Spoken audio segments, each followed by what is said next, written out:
feeling my way through the darkness. Boa noite, meu nome é Ivne. Daremos início à nossa videoaula falando o que são reparo de lesões. Reparo é o processo de cura de lesões teciduais e pode ocorrer por regeneração ou cicatrização.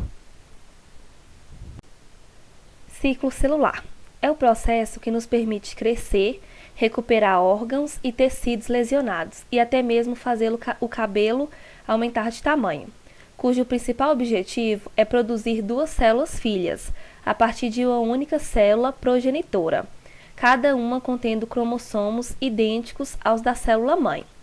O ciclo celular é dividido em duas grandes fases, a interfase e a divisão celular, ou fase M.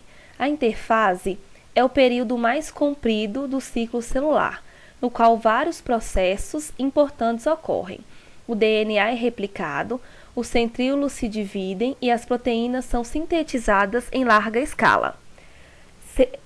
A interfase seria toda essa parte azul mostrada na imagem. A fase G0 representa uma pausa no ciclo celular. Células que já atingiram o estágio final de desenvolvimento e não precisam mais se dividir, como os neurônios, mantêm-se na fase G0. Permanentemente ou até que um sinal externo as acorde para que voltem a se dividir. A fase G1 começa a preparação para a divisão celular. Nessa fase, as células aumentam de tamanho, produzem RNA e sintetizam proteínas. O importante checkpoint é ativado durante a fase G1 para garantir que a célula está pronta para dar prosseguimento à divisão.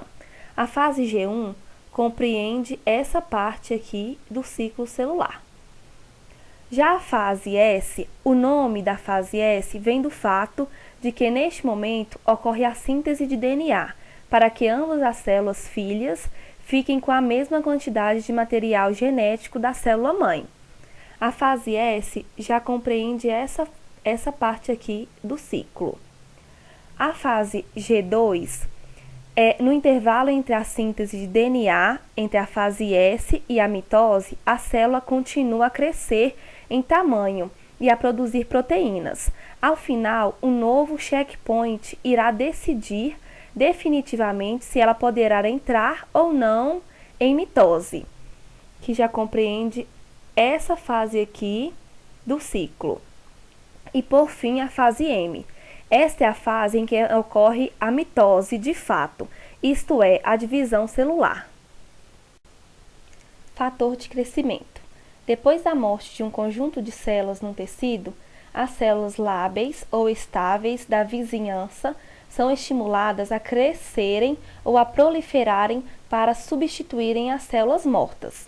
Os estímulos para as células entrarem no ciclo celular são os mediadores químicos e fatores de crescimento, sendo os fatores de crescimento os maiores estimuladores positivos para as células se proliferarem.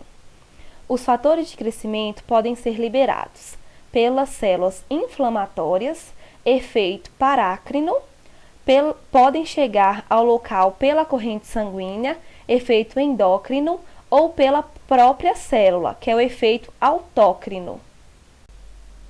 Modo de atuação dos fatores de crescimento. Os fatores ligam-se a receptores que estão na membrana da célula, que em geral é um receptor transmembranar, com domínio extracelular, intramembranar e intracelular. Depois da ligação do fator de crescimento ao receptor, a ativação da fosforilação de proteínas dentro da célula. Este é o mecanismo mais potente de sinalização dentro da célula. É uma cascata de fosforilação. Uma proteína vai fosforilando a outra até que o último alvo entra no núcleo, liga-se ao DNA e ativa a transcrição de determinado gene. Este gene pode, por exemplo, levar uma célula a entrar no ciclo celular e participar na produção das proteínas do fuso mitótico. Os principais fatores de crescimento são PDGF, fator de crescimento derivado da plaqueta, mitógeno, quimiotático, promove a angiogênese, ativa o TGF-beta. A TGF, fator de crescimento transformador, alfa e beta, promove a formação da matriz extracelular, síntese de colágeno e elastina, proliferação e diferenciação celular. A FGF, fator de crescimento fibroblástico, promove a proliferação de fibroblastos, célula endotelial e estimula a angiogênese, importante nas lesões musculares e tendinosas. A IGF, fator de crescimento semelhante à insulina, proliferação e diferenciação celular, importante na formação óssea. Já a EGF, fator de crescimento epitelial, mitógeno, promove a reptilização e síntese de colágeno, importante no tratamento de feridas, tratamento de pele e lesão na córnea. E, por fim, a VEGF, fator de crescimento do endotélio vascular, angiogênico, vascularização, diferenciação celular e síntese de colágeno. Quando as células começam a proliferar, a regenerar, esse crescimento não se pode dar de forma descontrolada e limitada, porque senão forma-se um tumor. A proliferação não controlada é um princípio básico das neoplasias. Por isso, tem de haver estímulos negativos para parar a proliferação. Um dos estímulos negativos mais potentes é a chamada inibição por contato. Ou seja, quando as células começam a proliferar e começam a entrar em contato umas com as outras, desenvolvem ligações célula a célula e isso é um potente estímulo para que a proliferação pare. Um dos processos de reparo de lesões é a regeneração, que é a substituição de células perdidas por células semelhantes, estrutural e funcionalmente completas. Quando a lesão é pequena, as células vizinhas são estimuladas e entram em mitose, ocupando o lugar das que desapareceram. Se a necrose é mais extensa, ocorrerá o processo de cicatrização. Existem 3 tipos de células que sofrem regeneração. Primeiramente, as células lábeis, que são células que estão em contínuo processo de proliferação. São células que regeneram com maior facilidade, como exemplo a pele, mucosa e medula óssea, como visto na imagem. Depois das lábeis, temos as estáveis, que são células quiescentes com baixo potencial proliferativo, mas estimuladas entram em proliferação, ou seja, elas precisam de um estímulo para se proliferarem. Como exemplo, temos as parênquimas do fígado, do rim e do pâncreas, células endoteliais, fibroblastos e músculo liso. E por fim, temos as células permanentes, que elas se dividem-se preferencialmente no período embrionário, não se dividem, possuem regeneração lenta e às vezes mínima, como exemplo os neurônios e o músculo cardíaco. Meu nome é Ana Clara, irei falar sobre reparo de fraturas ósseas. O reparo de fraturas ósseas faz-se por neoformação tecidual que une as partes afetadas, as quais sofrem remodelação e formam um tecido ósseo igual ao perdido. O processo, portanto, associa-se também à regeneração. Há 2 tipos de reparo de fraturas: primário ou por primeira intenção e secundário ou por segunda intenção. No primário, como podemos observar a imagem, ocorre quando as extremidades fraturadas ficam justapostas, com um mínimo de espaço entre elas. No início, há um aumento do número de osteoclastos que removem a superfície das extremidades fraturadas e depois ocorre a neoformação de tecido ósseo cortical ligando as duas extremidades.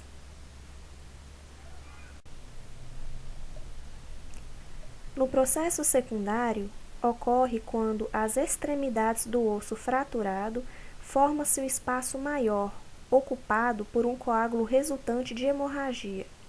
O processo tem 5 fases.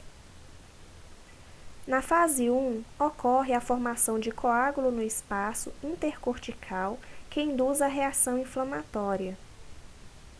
Na fase 2, ocorre a neoformação de cartilagem calo mole. Na fase 3, início da formação de calo duro a partir de ossificação endocondral do calo mole. Na fase 4, ocorre a formação do osso membranoso a partir do periósteo, contemplando a formação do calo duro. Na fase 5, ocorre a remodelação do tecido ósseo neoformado, substituindo o osso trabecular do calo duro por osso lamelar.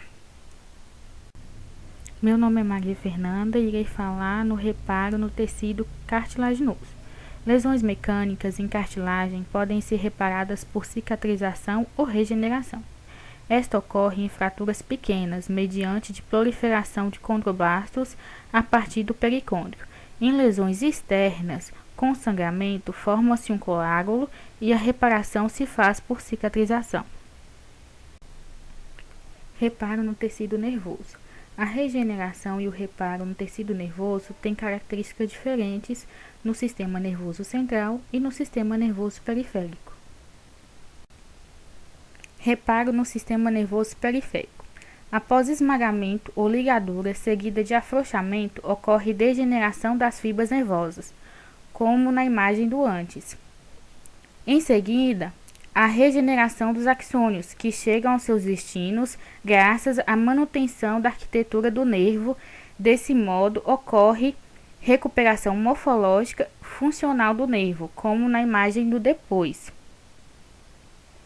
Quando o nervo é seccionado e as extremidades são adequadamente apostas e suturadas, a regeneração de axônios. Reparo de fibras nervosas no sistema nervoso central. Após secção de fibras nervosas no sistema nervoso central e em lesões da medula espinhal, ocorre degeneração valeriana, que é um processo resultante do corte ou esmagamento de uma fibra nervosa, no qual a parte do axônio que é separada do corpo do neurônio degenera distalmente em relação à lesão, de modo muito lento, com regeneração mínima. Olá galera, meu nome é Edileia e eu vou estar falando a respeito da cicatrização. Cicatrização é um processo no qual um tecido lesado ele é substituído por um tecido conjuntivo vascularizado, sendo semelhante, quer a lesão tenha sido traumática ou causada por necrose. Ela é composta por 3 fases: a fase inflamatória, fase de proliferação e fase de remodelação. A fase inflamatória é caracterizada pelo processo de inflamação local com a presença de sinais típicos, como dor, calor, rubor e edema. Ela prepara a ferida para a cicatrização. Essa fase dura de 0 a 3 dias nas feridas que cicatrizam por primeira intenção e nas que cicatrizam por segunda intenção, pode ter uma duração que varia de semanas, meses, podendo durar anos. Caso não aconteça inflamação, a cicatrização da ferida será retardada. É ela quem promove a vasodilatação e aumenta a permeabilidade dos vasos, favorecendo o processo que inicia imediatamente após o ferimento. Fase proliferativa.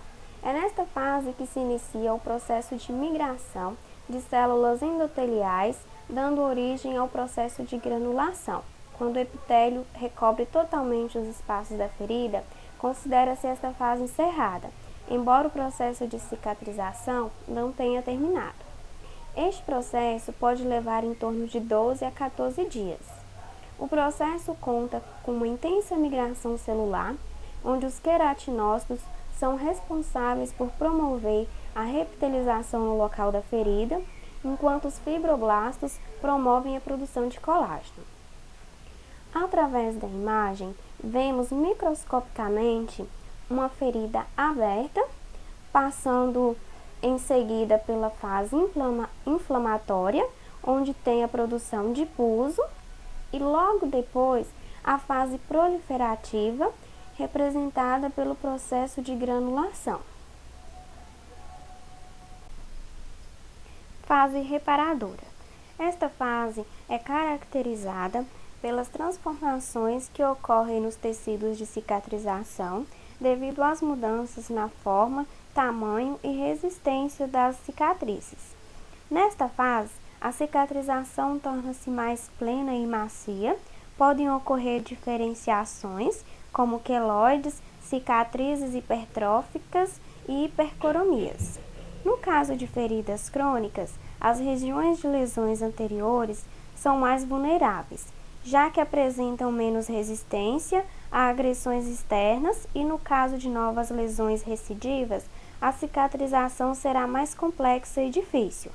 Através da imagem, podemos ver uma necrose, que com o passar do tempo, o tecido lesado foi substituído por um tecido conjuntivo, formando assim uma cicatriz.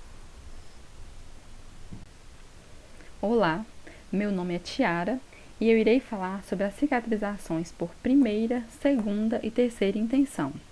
Cicatrização por primeira intenção ocorre quando não há infecção significativa. As bordas da lesão são aproximadas e a perda de tecidos é mínima. Um exemplo são as incisões cirúrgicas, como mostra a primeira figura.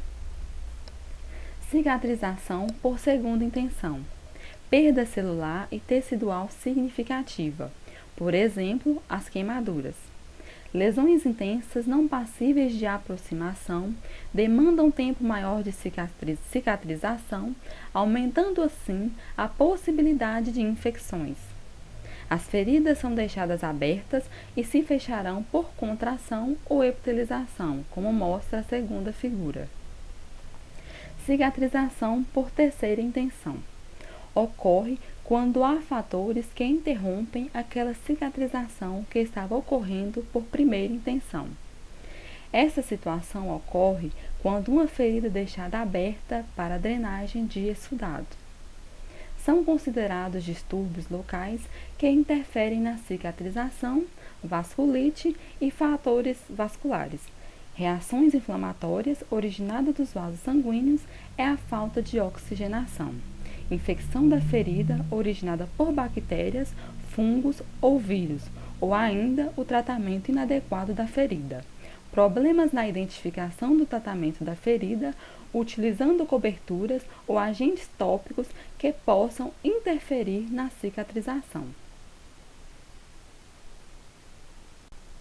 Existem alguns fatores locais que interferem na cicatrização, tais como isquemia local, lesão vascular ou compressão, falta nutrientes e oxigênio, reduz pH, aumenta a concentração de catabólitos, infecções e corpos estranhos, exacerba a inflamação e desequilibra a síntese e destruição da matriz extracelular.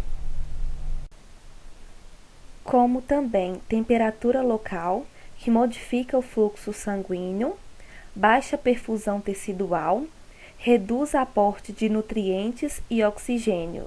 Exemplo, úlceras de decúbito, úlceras crônicas em pacientes com varizes ou vasculopatia diabética. E por fim, a irradiação. Evita a mitose, interrompendo a produção de tecido cicatricial e provocando úlceras. Fatores sistêmicos, diabetes. A resposta inflamatória que sucede à lesão é importante para a rápida cicatrização da ferida. No diabetes, há inicialmente retardo no fluxo de células inflamatórias para o local do ferimento, mas quando estas células se estabelecem, ocorre então o estado de inflamação crônica, dificultando a deposição de componentes da matriz, o remodelamento e, finalmente, o fechamento da ferida. A resposta inflamatória sustentada é acompanhada pela interação de uma classe de moléculas heterogêneas chamadas de produtos finais da glicação avançada AGES, importantes mediadores patogênicos das complicações do diabetes, e o seu receptor chamado de RAG, produzido nos tecidos e vasculaturas sob condições fisiológicas. Esta ligação AGES-RAG estimula a liberação de moléculas pró-inflamatórias, como o TNF-alfa e as metaloproteinases destruidoras da matriz, as quais limitam o fechamento da ferida. Além disso, pode ocorrer a redução da síntese de colágeno por parte dos fibroblastos, comprometendo ainda mais o seu processo normal de cicatrização. A microangiopatia diabética é o termo geral utilizado para denominar as modificações funcionais dos leitos microvasculares, nos quais o endotélio e as células associadas são progressivamente danificados pela hiperglicemia, resultando em oclusão capilar e isquemia, o que pode contribuir para a remoção total do tecido ou membro envolvido e falência de órgãos. Várias funções celulares desreguladas estão envolvidas em feridas diabéticas, tais como a resposta deficiente das células T, defeitos de quimiotaxia de leucócitos, fagocitose e capacidade bactericida, e disfunções de fibroblastos e células epidérmicas. Estes efeitos são responsáveis pela incapacidade de depuração bacteriana e retardo ou prejuízo no reparo em indivíduos com diabetes. Isquemia é definido como sendo o fluxo arterial insuficiente para manter as funções normais teciduais, isto é, a diminuição de nutrientes, glicose, oxigênio, proteínas, vitaminas, enzimas, dentre outras, para os tecidos e o retardo na retirada dos metabólitos. Este fato determina a depressão dos níveis intracelulares de trifosfato e adenosina e perturba a homeostasia celular. Com a evolução da isquemia, a continuação desses elementos resulta em alterações celulares progressivas, culminando em necrose. Desnutrição. O processo cicatricial sofre influência do estado nutricional e de outros fatores. A resposta fibroblástica fica prejudicada pela deficiência de proteína e energia, tornando a cicatrização de feridas mais lenta. A falta de nutrientes também irá promover diminuição da angiogênese à vitamina C. É essencial para hidroxilação da lisina e prolina no processo de síntese de colágeno. É também importante para a produção de elementos de matriz por parte dos fibroblastos e pela integridade capilar. A vitamina A é essencial na formação e manutenção do tecido epitelial. As vitaminas do complexo B são necessárias para a efetiva ligação cruzada entre as fibras colágenas para a função linfocitária e produção de anticorpos. Os oligoelementos, como o zinco, ferro, cobre e manganês, são necessários para a formação do colágeno. A água é o mais importante nutriente que compõe todas as atividades celulares e funções fisiológicas. Neutropenia. Os neutrófilos formam um subgrupo de leucócitos que representam a primeira linha de defesa de nosso exército. O número dos neutrófilos normalmente aumenta quando há uma infecção em alguma parte do corpo. Quando estas células têm um número reduzido, chamamos este estado de neutropenia. Neutropenia existe quando a contagem de neutrófilos maduros, soma dos bastonetes e segmentados, é inferior a 1.500 milímetros cúbicos. O paciente neutropênico está mais predisposto a adquirir infecção, seja por bactérias ou por fungos. Uma variedade de doenças podem causar neutropenia, que podem ser classificadas em neutropenia por defeito na fabricação, causas medulares. A análise da medula óssea demonstra alteração na produção de neutrófilos, seja porque a medula foi substituída por outro tipo de célula. Exemplos: leucemias, linfomas, mieloma, seja porque a produção das células do sangue está reduzida, aplasia de medula, a granulocitose, ou porque apresentam um defeito que impede a maduração e a diferenciação adequada, miliodisplasia. Neutropenia por aumento na destruição, causas periféricas. Quando a análise da medula óssea se mostra normal, a neutropenia pode ocorrer devido à desnutrição imunológica, anticorpos periférica, sepse, infecção generalizada, ou hipereplemismo, aumento da atividade, retirada de células do sangue pelo baço. Também pode ser associada a distúrbios clonais de linfócitos T. A síndrome de Felt é uma neutropenia imune mediada por anticorpo associada a artrite reumatoide e aumento do tamanho do baço. Selinidade. Selinidade é o nome que se dá ao processo de envelhecimento de todas as pessoas que chegam a esta fase da vida. Além das condições físicas sofrerem alterações obrigatórias do tempo, a selinidade acompanha uma desorganização mental e dificuldade em todas as partes do corpo, como o sistema cardiovascular, respiratório, sistema urinário e imunológico também sofrem alterações. As consequências mais profundas das alterações relacionadas à idade é que os índices de cicatrização são significativamente prolongados. Nos indivíduos com mais de 65 anos de idade, a cicatrização leva 50% mais do tempo em comparação aos indivíduos na faixa dos 30 anos. A cicatrização cutânea completa pode levar 5 semanas e meia em vez de 3 semanas e meias. Os índices de regeneração das células epiteliais diminuem em 50% a partir da maturidade até a idade de 70 anos. Alterações hormonais. A deidroepiandrosterona, ou DEA, é o hormônio precursor dos andrógenos e estrógenos, tem função efetiva sobre o reparo. Ela pode acelerar a cura se convertida para estrogênio ou fluir negativamente se convertida para o hormônio andrógeno. Isto pode explicar o fato de homens terem cicatrização mais lenta do que as mulheres. É possível que a privação do DEA ou de seus sucessores possam contribuir para o surgimento de algumas lesões em estado crônico.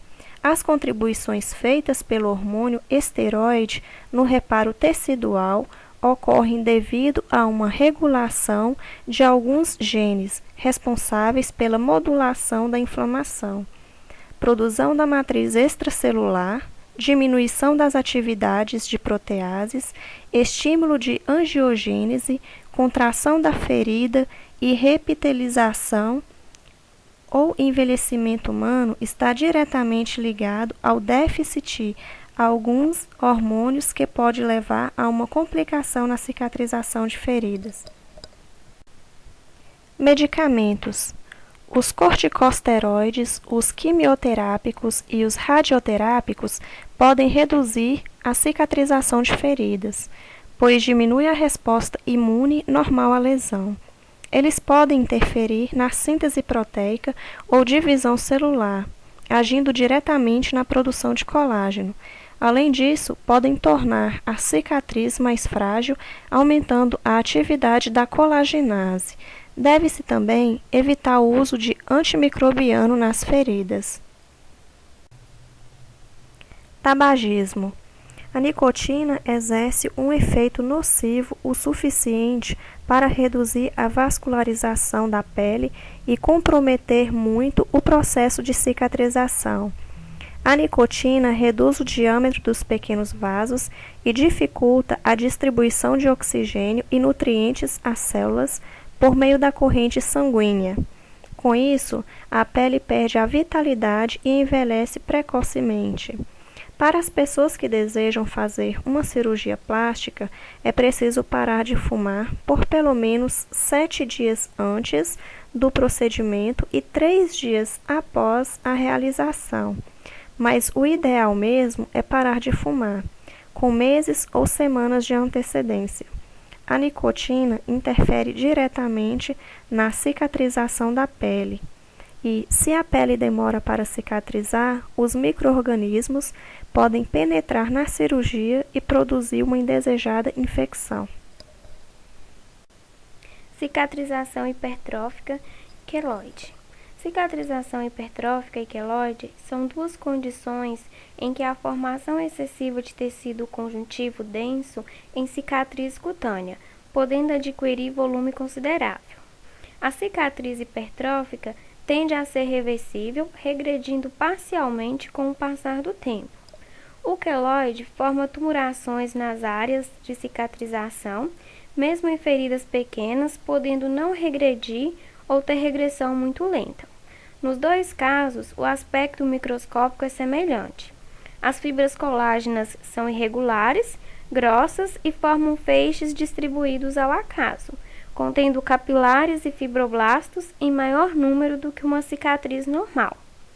Essas duas lesões são mais frequentes em jovens negros ou amarelos, mas não se conhece o defeito que leva ao descontrole da síntese do colágeno nos dois processos. Trata-se de situações em que os mecanismos de produção exacerbados ou o mecanismo de degradação da MEC estão reduzidos. É isso aí, galera. Espero que tenham gostado do conteúdo e até a próxima.